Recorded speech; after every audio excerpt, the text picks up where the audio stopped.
Welcome to Stranded Thoughts, a shorter thread in Anne's Norwegian Knitting podcast. Each week, I'll share a small moment, a Norwegian word, a fun fact, or something from behind the stitches.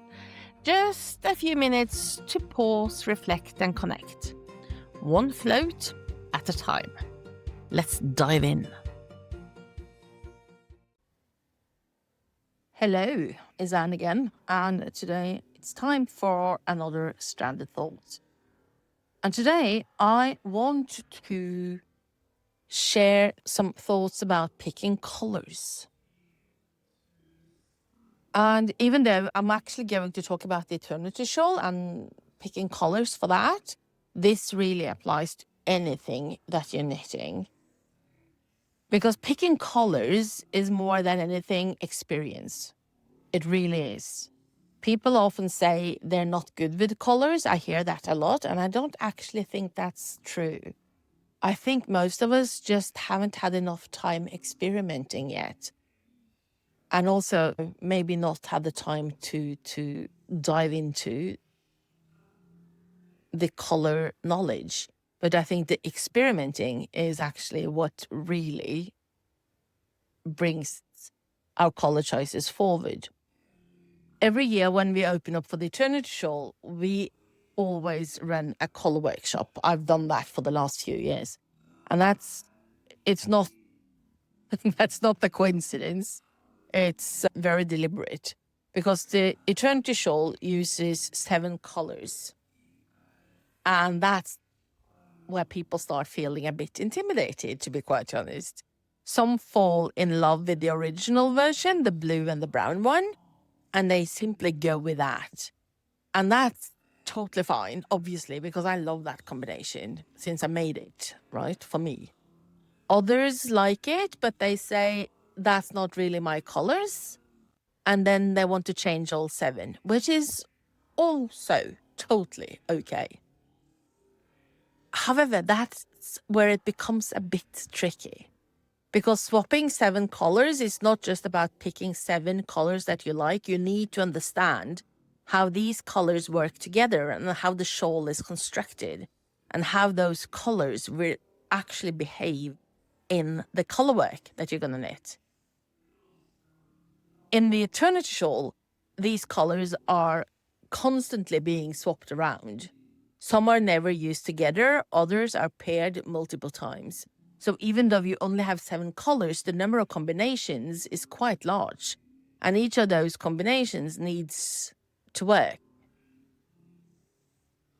You can have all the theory in the world in your brain, and you can have all the experience in the world, but the ultimate test will always come when you sit down and actually try out these colors the way that they're supposed to be done. Because colors can look beautifully when they're placed next to each other, and they can be lovely in stripe or in solid color sections in the same garment. But the moment you put 2 colors together in the same row with a background and a pattern color, then something else happens. The value contrast suddenly matters more, a lot more. And one color might disappear while another one take over.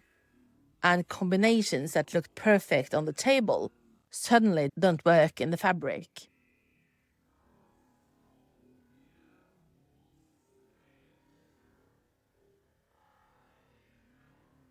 This weekend, I did what I do every year. I tested a new color combination. I always do that, not 2 or 3, depends on how much time I have.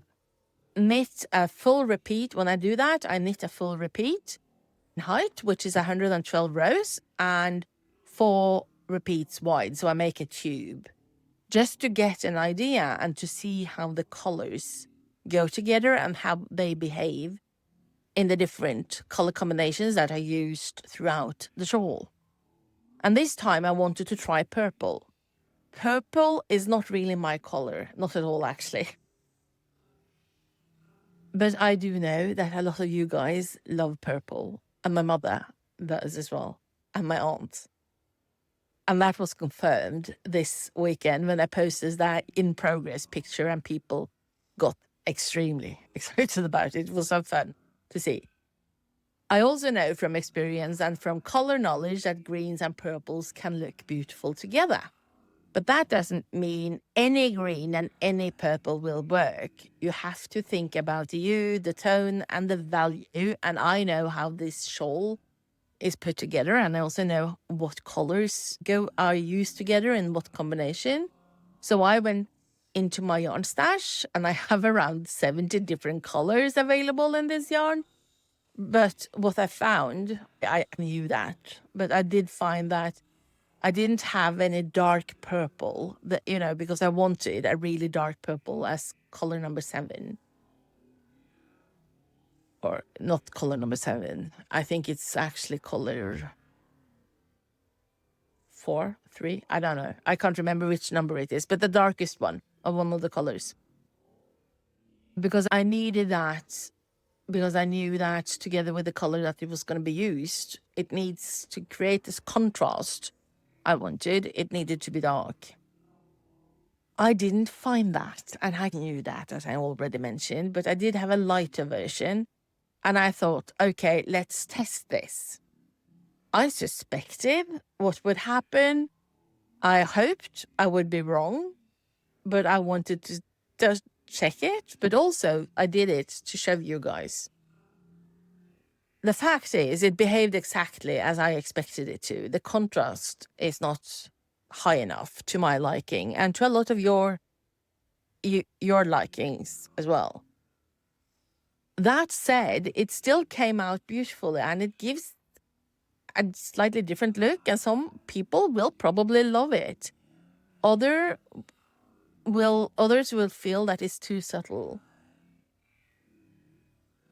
But again, we have such different preferences, and we don't know what it's going to be like before we try it out.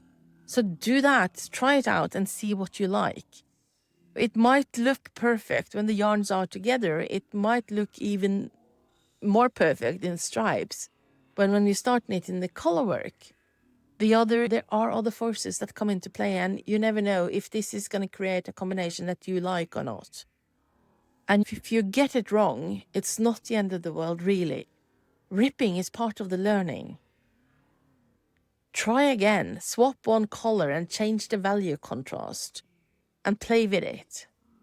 And this is how you build color confidence. And if you are one of those who wants to do the Eternity Shawl and you're not sure about the colors, I really strongly suggest and advise you to make a swatch to see if these colors are what you want, because this is a huge piece of work. I finished this sample, because I wanted to keep it as an example. And also because I know some of you will lean into that softer contrast and really like it.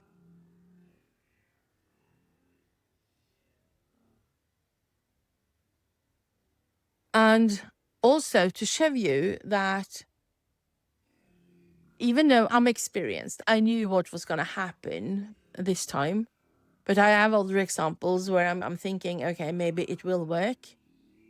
I'll take the chance, and then it doesn't work. And even experienced knitters or designers even, they can play around with colors and they might think it works, but then when they get started, it doesn't work. It's about testing and experimenting and getting experience. And it's through all this we learn and we test, and we learn and we test, and then, eventually you will have created a base of combinations that you like. But I talked to this other designer a few weeks ago, and she said, because I said, your color combinations are beautiful. And I consider myself to be quite okay putting colors together, but I love her combinations. And what she said was that, thank you. I always try to go out of my color comfort zone and pick at least one color that I don't necessarily automatically would have picked. And that gave me some food for thought. I love that. And that's why I did this purple combination. I thought, okay, it's time to really go out of that color comfort zone. So with that, just a little random stranded thought about colors and picking colors and putting them together. I'd like to let you know that we are doing the color workshop. Keep an eye out for that because we are inviting for the color workshop later this month. We haven't started taking sign-ups quite yet, but keep an eye out for that. And that one is designed to give you more. We do talk a lot about the Eternity Shawl, but we also talk about general colourwork theory and colour theory to give you some more meat to the bone, as we call it in Norwegian. I'm not sure if you say that in English. And for those of you who want to do the Eternity Shawl, there's a link below so you can sign up for the waitlist and you will be first in line when we open up on April 21st, I think it is. Okay, so with that, if you enjoy these stranded thoughts, remember to follow along wherever you listen. Click on that little follow button. Leave a comment if there's room for that where you are listening or watching. And until next time, make sure you knit some beautiful stitches. See ya. Thanks for spending this time with us here on Anne's Norwegian Knitting, conversations where knitting meets culture, heart, and history. If you enjoyed this episode, we'd love for you to share it with a fellow knitter or leave a note to let us know what you think. If you want to know more about Anne's Norwegian Knitting, go to annesnorwegianknitting.com and check it out. Until next time, may your stitches be steady, your yarn untangled, and your heart full. See you in the next episode.